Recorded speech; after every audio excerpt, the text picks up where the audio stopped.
there, it's Bonnie with So Inspired by Bonnie with another Tuesday's tip.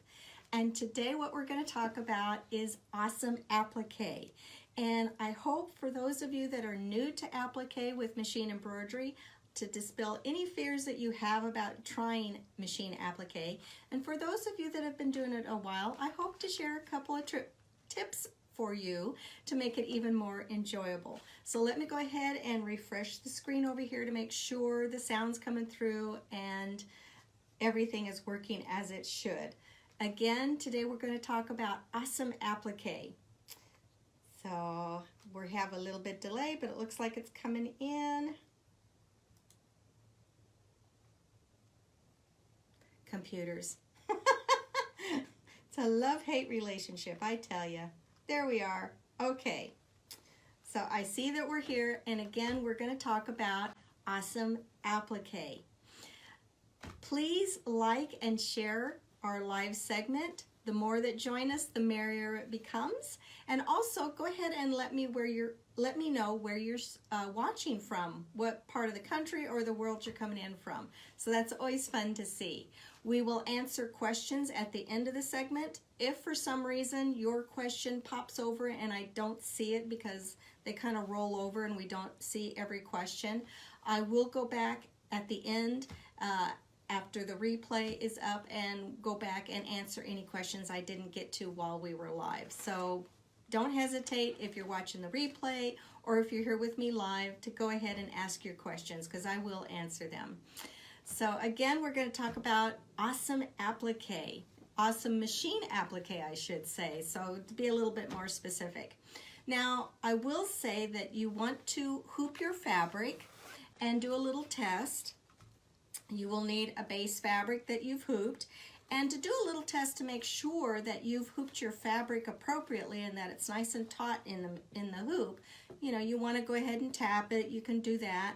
But there's also something that a friend of mine, Aline Snow, shared and that I'd like to share with you all, and that is to take your fingernail, run it across your fabric, and if you see the fabric kind of scooch like a snow plow, it's not tight enough. So again, take your fabric out of the hoop and re-hoop it.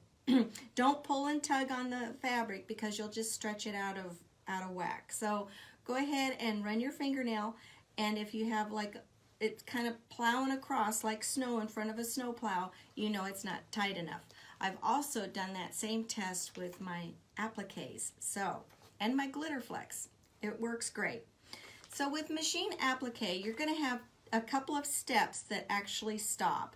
The first one's going to be the applique positioning mark, and that's going to look like this. I just digitized a quick, easy little circle, and that's just going to be your applique positioning mark. That tells you this is where you're going to want to put the applique material, and your machine will stop. Now, for those of you that have a multi-needle, you're fortunate enough to have a multi-needle machine, you'll want to put in to your machine, you'll want to code it to a reserve stop. So the first two colors you'll put in there a reserve stop so the machine knows to stop and not just continue. That way you'll have time to do the steps that you need to do manually for your machine applique. It might be called something different in the other multi-needle machines, I'm not sure, but I do know it's called a reserve stop for the Brother and the Baby Lock machines. Once you have the positioning line, the applique positioning line in place, then the old way we used to do it years ago, and how I first learned, is you're just going to take an ordinary piece of fabric, cut a little piece that's bigger than the area that the stitches just drew out for you, and lay that on your fabric with maybe some Fusible, or do the next step. But since then we've come up with a better idea, which is to add a fusible backing to your fabric before using that. So this will become your applique fabric with a fusible backing. Now, what kind of fusible backing would you want to use on this? You want to use something like Heat and Bond Light, which comes in a roll like this. I'll show that to you. Again, make sure it's Heat and Bond Light, not the Heat and Bond Ultra. Ultra is not for sewing, that's for crafts. and it'll make your needles very gummy and it won't work well. But the Heat and Bond Light is specifically for sewing. Other products that I've used, Steam-A-Seam 2 is great. Now that one you're going to use steam with it. The Heat and Bond Light, you don't need to use steam. But the Steam-A-Seam 2 likes steam, and it has a little bit of a fusible side as well, and the other side is a little bit tacky, so it stays in place wherever you put it. And then OESD puts out a product called Applique Fuse and Fix, and it comes already pre-cut in 8 by 10 inch squares, or I'm sure you could get it on the roll. But there's different kinds of fusibles that will work very well. They're light and they don't add a lot of bulk to your applique. Now, this doesn't apply to Glitter Flex if you're using Glitter Flex as your applique material, because Glitter Flex already comes with a fusible on the back. So you don't have to do the step I'm going to show you for standard cotton, quilter's cotton, or that kind of fabric. But your Glitter Flex is going to have a shiny side, and that's going to be your fusible. When you apply heat to it, it's going to fuse down. Okay, so you're going to take, I just did some Heat and Bond Light here, and I'm going to put my Teflon sheet on my ironing surface, because if any of the Heat and Bond gets on the surface of the Teflon sheet, you can just kind of peel it off. It's not going to stick. So that protects your ironing surface. Put the bubble side down. Again, follow the manufacturer's instructions based on time and heat. And then the Heat and Bond Light, you only need a couple of seconds in each place. Hold it up, go to the next section, and go on to the next section. And then once I have it kind of fused down, then I might go back and forth over it a few more times. You know, just iron it a little bit. On this one, you'll notice I didn't really have enough to fill up my entire square, so I pieced 2 pieces together and butted them right next to each other. That's fine. You can use that and it'll work just fine. So just another tip there, you don't have to have a full length if you don't have it. You can piece it a little bit. Now, you might be wondering, why did I cut such a big piece when my applique positioning mark was only just this little circle? I'll tell you why. Since we have to fuse the material now, well, we don't have to, but you get a nicer result when you do.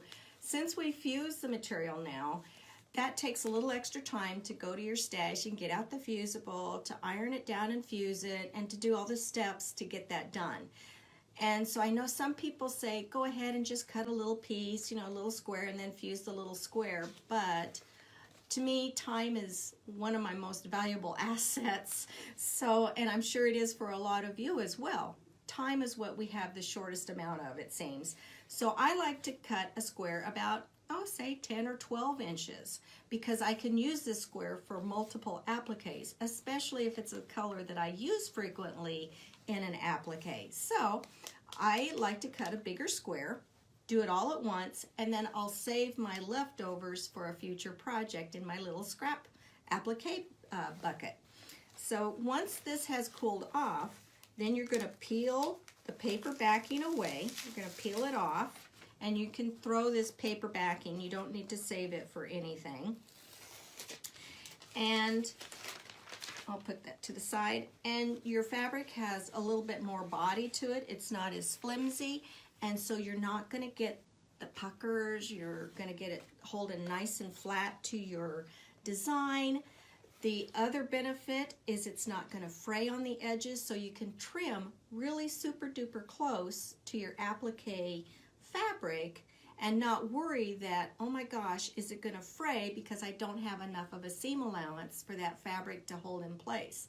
And nothing is worse than to spend all that time doing a really pretty applique and then throw it in the wash and have the fabric pull away from the satin stitch and look awful. So the fusing works great. You don't have to worry about trimming really, really close to your applique. So the next step is I took and I laid my fabric that was already fused. Now this particular piece of fabric, you'll notice it kind of looks like a little flower shape. I'll tell you a little secret. This came from inside the appliques that I did on this quilt. Those had a big flower, but then the whole inside portion of the flower was taken away. Well, that was a big enough piece that I didn't want to throw that nice fusible fabric in the trash. I saved it in a little bag that I have, that I just got from some linens or something, and I put this in my scrap drawer, so I know that these are already fused. I have my scraps that are not fused, but I also have some scraps that are already pre-fused, so they're ready for any project that I might have if I just have a few minutes to spare that I can do some applique. So that's what one of these little scraps came from, the inside of a previous project. But you can see that even though it seems like a small piece of fabric, you can usually get several little appliques out of a 10 or 12 inch square or out of some scraps from a previous applique. And I go ahead and I don't put the flower right in the middle of the center of the circle. I go ahead and put it as close to the edge as I can and still cover up that previous placement line. Okay, this is the placement line that you're going to cover up, and I'm just going to get right on the edge where I can just cover it up, and then it's going to stitch this next line, which is the applique material line. Okay, there's your applique material line stitched out. So it's right against the edge. You don't want to waste any of that fabric, because when you cut it away, you will have something like, here it is where it was, you know, laid up. I trimmed really, really close, and then you still have, I'm going to put this in my little scrap of pre-fused fabrics because I can probably still get a couple more out of there. There it is. So you can see that I've trimmed really close to the fabric, but I do not have to worry that that's going to pull away because it's going to be fused in place. So I don't have to worry about it pulling away. That brings me to the next subject, which the other thing you're going to really want are some really good scissors. You want to invest in some good scissors for your applique. Now, these are some of my favorite. They're a small scissor. They're strong enough to cut fabric. They're not just made for thread. They have a slight curve to it, and they have a little bit bigger opening for my pudgy fingers. So I really like these. These are by Ginger, and they have a little bit of a curve so I can get in there nice and close. Here's another pair that I like real well. I'm not sure who these are by. Starts with an E, but I can't read it. It's too small, but it again has a bigger handle for my pudgy fingers. Everybody has their preferences for scissors, but again, they have a little curve which makes it really easy to get in and cut those appliques really, really close. Some scissors I would not recommend are these tiny thread snips. These are great for cutting threads. You can grab them really easy. You don't have to waste time getting your fingers inside a little hole. They're great for threads, but they're not really strong enough to cut your fabrics, so reserve these for threads. Don't try to use those for applique trimming. Applique scissors, I think you either love them or you don't, and I really do like applique scissors, but I have found that where people get into trouble is they use them the incorrect direction. You want to have the duckbill that has a fat side to your duckbill scissors, and then it has a straight side. And these are curved, which is great for machine embroidery. Anything that the scissors need a curve if you're going to use them for machine embroidery to get in over that hoop. But when you're trimming, and you wouldn't trim in your lap and you wouldn't trim standing up like this, you would trim on a flat surface. But you want the bill portion of the duckbill scissors to be over the applique portion of the fabric, not out what you're cutting away. So you don't want these, what I'm trying to say is this is the incorrect way to hold the scissors. You see where it's going up? It's not flush down to the fabric. You need the curve to go down toward the fabric and to trim over the fat side over the applique material. I have heard that these do come left-handed, so if you're left-handed you might want to look for the left-handed duckbill scissors. So that's kind of my take on applique scissors. Just make sure they're strong enough to cut through fabrics and not just threads. But there's several types that will work really well. You want a little curve, you want a really sharp point, and trim really super close. Once you have this trimmed, you can do one of two things. You can wait until the end and fuse it in place when you're all done with your embroidery, or while it's still flat and just has the material line stitched down, you can take your small iron, put it on the temperature, probably a medium heat that's recommended by your Fusible product, and fuse it right in the hoop, nice and flat. You can test with the fingernail to make sure that it's nice and tight against your fabric, to make sure you're not getting any snowplow issues, and you've got it in place. Now the rest of it is just like you do your standard embroidery. You're going to change your threads and do it like any other embroidery you've done before. No different. But say you got it all done, it looks great, it's nice and flat, you give your garment or whatever to your grandchild as an example, and they're saying, oh, this is itchy, it scratches me. So what can you do to prevent that? Because what I have noticed, especially with the machines that have auto thread trimmers, they seem to make more knots than the older embroidery machines that didn't have the auto thread trimmers. They leave longer tails, they leave a bigger knot. How do we handle that? That's just something I seem to notice a difference when we changed over from, you know, a regular embroidery machine. I shouldn't say regular embroidery machine, but an embroidery machine that doesn't have the auto thread trimmers versus the ones that do have the auto thread trimmers. Don't get me wrong, I love my auto thread trimmers, but they do seem to leave a little bit bigger knot on the back. What can you do for that? Well, I use a product called Fuse So Soft, and I get Fuse So Soft from the embroidery store. You can buy from them online. It also comes in many other with many other names. Floriani calls it Dreamweaver. Let me see here. I have a list. There's Cloud Cover, or excuse me, Cloud Cover. There's Comfort Cover, Floriani Dreamweave. I use the Fuse So Soft, and there's also a product called from Sulky that's called Tender Touch. And what it is, everybody has their own version of it, it seems, but what it is, it's a fusible tricot. It's a very soft, sheer fabric.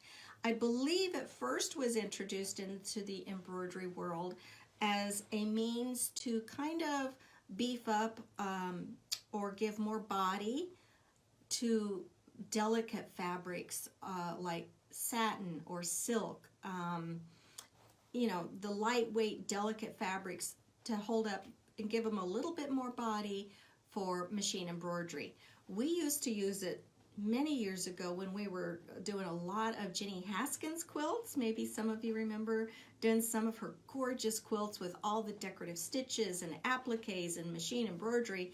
We would back the cotton fabrics with this Fuse So Soft just to give it a little bit more body without changing the drape of the fabric.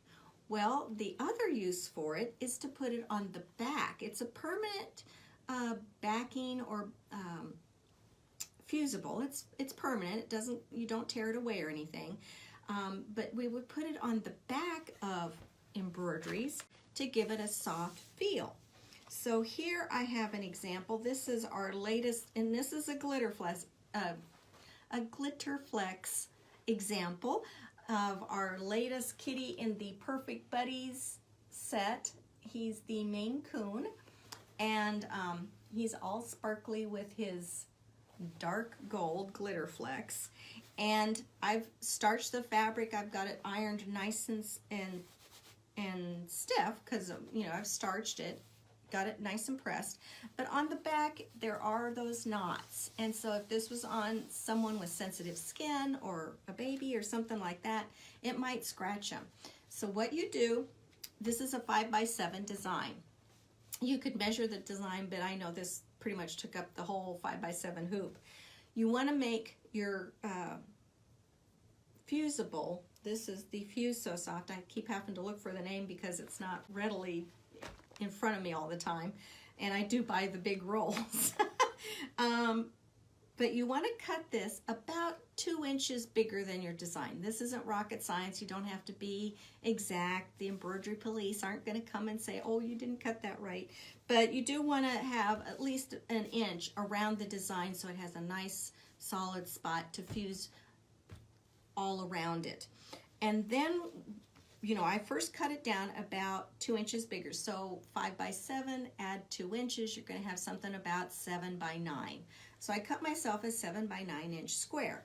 Now what you want to do is you want to round out the corners. And I like to use pinking shears. You could use the, if you have a wave ruler or something like that, you could use that. If you don't have either of those things, it's not absolutely necessary. I just think having a little bit of a softer edge with the pinking shears kind of softens the edge of the product a little bit, but it's not necessary. You just kind of want to round out the corners and cut around, just cut some of this off. Doesn't have to be super even.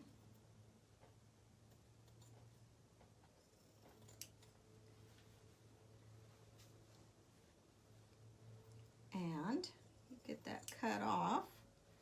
You can see that this is really sheer and lightweight. You can almost see right through it. The product does come in black and white. I don't think everybody carries the black and white, but I know that I've seen it in black and white. So if you're doing a black t-shirt or something like that, you might want to get the black color, because that would look nicer on the back.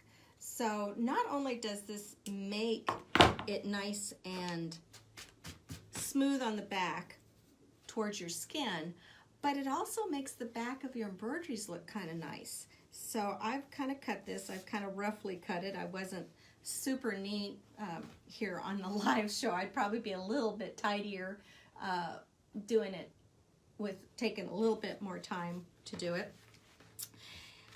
Most products will say to use a dry iron. There's a bumpy side to this product and a very silky smooth side. You want the bumpy side to go against the back of the embroidery, and then all you have to do is fuse it in place for, you know, about 3 to 5 seconds in each section. And the rounded corners, why you want to round the corners is if you have a really sharp corner, that has a tendency to want to pull up and not stay flat for some reason. So they recommend kind of rounding out the corners just because it seems to adhere a little bit better. Okay, it really doesn't take any time at all. You can also, for those of you ladies that are lucky enough to have heat presses, and if you're doing a lot of these for Christmas or whatever, you can use your heat press. You just want to use a, you know, a low setting on it. But there is how the backing would look with the Fuse So Soft or your cloud cover or anything like that. And you can see it's so sheer, you really don't see a big, bold, white square billboard behind it. And your embroidery will look nice and flat. You won't have puckers, and just adding that little extra bit of body to your fabrics really makes a difference and makes it so much easier to handle. So I think I've got through it without missing anything off of my outline. I was kind of checking my outline to make sure I didn't skip over anything because I wanted to make sure I got it all covered. But that's really all there is to having really awesome applique. So this makes the backing look really nice. You don't have to worry about anything scratching you at all. It's really smooth now. And the Fusible within your applique material is just awesome. It takes care of any of the puckering, because if you have, sometimes you've noticed if you've ever used just the applique material without the being fused, you'll see it kind of like, I don't know, kind of like a little foothill I'll call it, where the applique fabric kind of raises up maybe a little bit and it's not laying super flat, the Fusible will take care of all of that. And if there's any little pucker, it'll just kind of make that dissipate as well. So it's really awesome. So I'm not seeing any questions, and I seem to be having a computer snafu here with my computer. So I'll just end with saying I really appreciate you guys coming.